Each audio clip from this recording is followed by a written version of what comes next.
Hello everyone, welcome back to another very exciting chess game. Now I have a very nice attacking chess game to show you by Anatoly Karpov, the 12th world chess champion. This is a picture-perfect, beautiful attacking chess game against the Cuban chess champion Eldis Arteaga. So this game was played in 1972, in the same year when Bobby Fischer became the world chess champion. So Karpov he also became the world chess champion after Bobby Fischer, but it was in 1975, just 3 years later after this chess game. So let's see what happened. Karpov starts the game with e4. We have c5, Sicilian defense, and the open Sicilian. So developing the pieces, and this is the, of course, Najdorov variation of the Sicilian defense. So f4, e6, bishop to e2, queen to c7 and white castle, knight to c6, king to h1 and bishop to d7, developing the pieces, and knight goes back, developing the bishop and then pushing the pawn. So Karpov wants to place his bishop on b6. So he is pushing the pawn and making bishop to b6 possible. So bishop to b6 it is, and that's a very beautiful parking spot for the bishop. So queen goes back, queen to d2. Is Karpov blundered his pawn?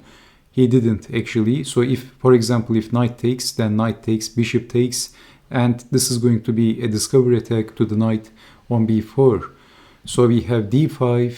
Black wants to open things up, but then e5 by Karpov, knight to d7 defending, and then bishop to d4. So of course, black was attacking the bishop, so defending the bishop, b5 and bishop to g4.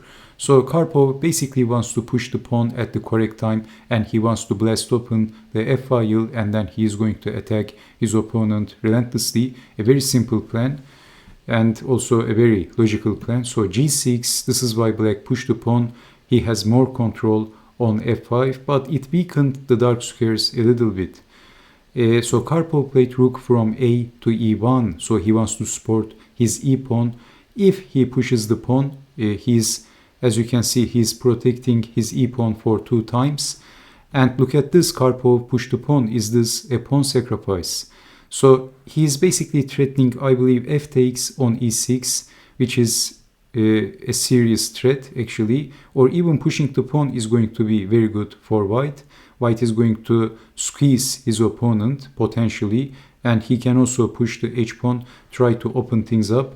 So maybe f takes on e6 is the simple plan. So what else? Actually, black captured, and look at this. Karpov sacrificed the bishop to rack the king's cover, to damage black's king safety, to completely destroy black's pawn cover. And black didn't capture the bishop. If capturing the bishop, which is actually quite complex, it's actually simple, but at the same time it is a little bit complex. Then pushing the pawn is a very strong move. Rook takes is also a very good move, but pushing the pawn according to the engine is a very, very strong move. Now let's move the knight to c5, which is of course losing the knight. So this move doesn't mean anything, but I'm just showing something. So capturing the pawn, moving the king, and then check, and basically black king is getting hunted and getting checkmated. So after capturing the pawn, if let's say king takes, then we have check and check, rook takes, and if king takes, we have check, check, and then basically again black is getting checkmated. These are just a few variations, few examples. So let's not move the knight. Let's actually, if knight to f8, which looks more logical, then this was the idea of Karpov probably. E takes on f7, and if king takes, then we have rook takes on e7, a smashing move, and then bishop sacrifice, that's a skewer as well. So if king takes, then we have checkmate like this. And what else actually?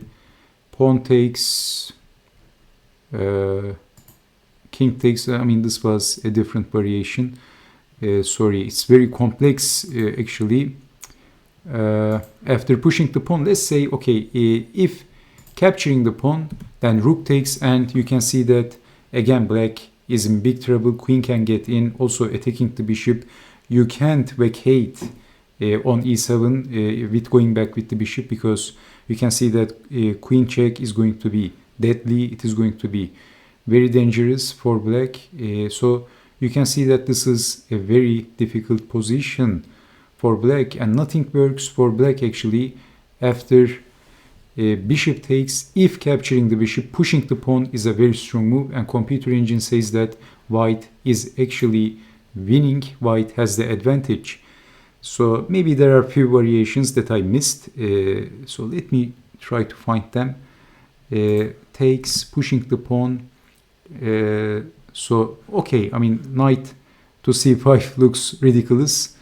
So if capturing the pawn, again rook takes. So knight to f8, pawn takes, and okay, king takes is actually what else? So rook takes, and I showed you what happened if this variation as well. Okay, I mean you know if black captures the bishop, it is going to be pretty difficult for black. Black is going to be in serious trouble, as you can see. So bishop sacrifice was quite a logical move by Karpov, and a very strong move. So this is why black hits the break, and black goes back for the defense. Knight to f8, not capturing the bishop. And then queen is getting in, a very obvious move actually. And then we have knight to g6. This time if capturing the bishop, it is less complicated, because white can push the pawn, and how to defend the checkmate threat. Actually there is no defensive pushing the pawn, then rook takes, threatening rook to g5 actually. If capturing the rook, it is going to open the bishop, checkmate, and if not capturing, it is going to be checkmate too, if not blocking with the knight. So queen to b7, let's say, some ridiculous move, then rook to g5. If blocking with the knight, then we can take the knight and then smashing in, and then rook to e5. And how to defend? How on earth are you going to defend rook to h5 and then checkmating the king very shortly? If capturing the rook, then bishop takes, and that's getting checkmated. Bishop blocks, bishop takes bishop, queen blocks, queen takes queen, checkmate. Basically very simple stuff, and very beautiful, very exciting attack so far by Anatoly Karpov, the 12th world chess champion. So okay, so we have knight back, queen in, and then knight, of course not capturing the bishop because of pushing the pawn, unleashing hell on black. So knight to g6, and then Karpov simply captures the knight. Now look at this position. Actually it is interesting. Now black captured.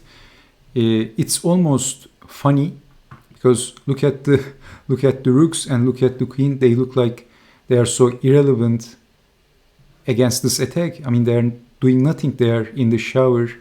They are just having pajama party or something like that. They are just doing nothing basically. It looks humiliating. It looks terrible for black. So basically Karpov's idea is very simple. He wants to lift the rook and then swing the rook over to h4 and then checkmating the king. A very simple plan. So rook to e3, lifting the rook up, bishop to f8, but queen, defending the queen, and the queen has a very beautiful parking spot on h4 while waiting the rook.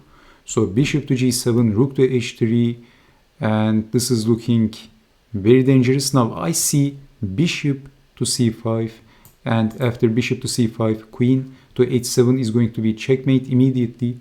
So bishop to e8, because of that maybe. If bishop here, maybe rook takes is possible, but defending this is very difficult. Now watch this, check, only move, and what would you do?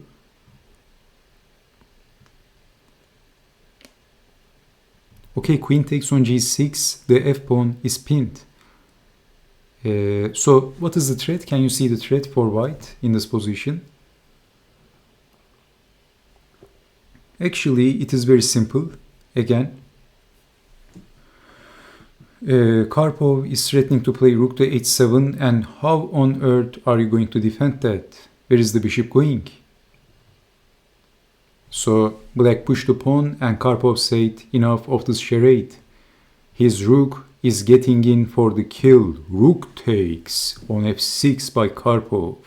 What an attack by Karpov, and black resigned. Unbelievable. A very beautiful, I told you that this was a picture perfect, beautiful attacking chess game. If moving the king, actually, that's checkmate immediately. And if bishop takes, then check, and then checkmate. So